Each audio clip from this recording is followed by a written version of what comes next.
ગીર સોમનાથ જિલ્લાના 63 ગ્રામ પંચાયતની ચૂંટણીનો શાંતિપૂર્ણ માહોલમાં મતદાન, વાદળછાયા વાતાવરણ વચ્ચે મતદારોમાં જોવા મળ્યો ભારે ઉત્સાહ. ગીર સોમનાથ જિલ્લામાં 63 ગ્રામ પંચાયતોની ચૂંટણી માટે મતદાન ચાલી રહ્યું છે. સવારે 7 વાગ્યાથી શરૂ થયેલા મતદાનમાં નાગરિકોનો અનેરો ઉત્સાહ જોવા મળી રહ્યો છે. વાદળછાયા વાતાવરણ વચ્ચે મતદારોમાં પોતાનો મત આપીને લોકશાહીના મહોત્સવમાં સહભાગી બની રહ્યા છે.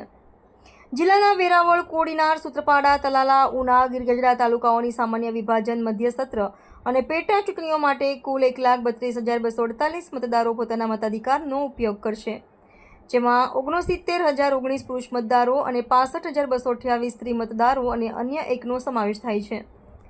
જિલ્લા ચૂંટણી તંત્ર દ્વારા મતદાન પ્રક્રિયાને શાંતિપૂર્ણ અને સુચારુ રૂપે સંપન્ન કરવા માટે વ્યાપક વ્યવસ્થાઓ ગોઠવવામાં આવી છે. વેરાવળમાં 8 ગ્રામ પંચાયત, કોડીનારમાં 24 ગ્રામ પંચાયત, સૂત્રાપાડામાં 6 ગ્રામ પંચાયત, તાલાળામાં 10 ગ્રામ પંચાયત, ઉનામાં 6 ગ્રામ પંચાયત અને ગીરગઢડામાં 9 ગ્રામ પંચાયતમાં ચૂંટણી યોજાઈ રહી છે.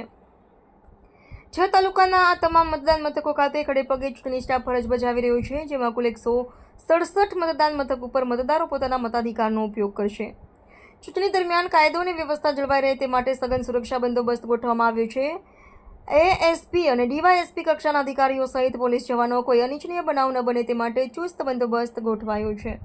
હાય, હું છું ક્રુઝિન સિંઘાનિયા. આપની આસપાસના સત્ય સમાચાર જાણવા માટે જોતા રહો દીવ મિરર ન્યૂઝ અને હા, લાઈક અને સબસ્ક્રાઇબ કરવાનું ભૂલતા નહીં. Thank you.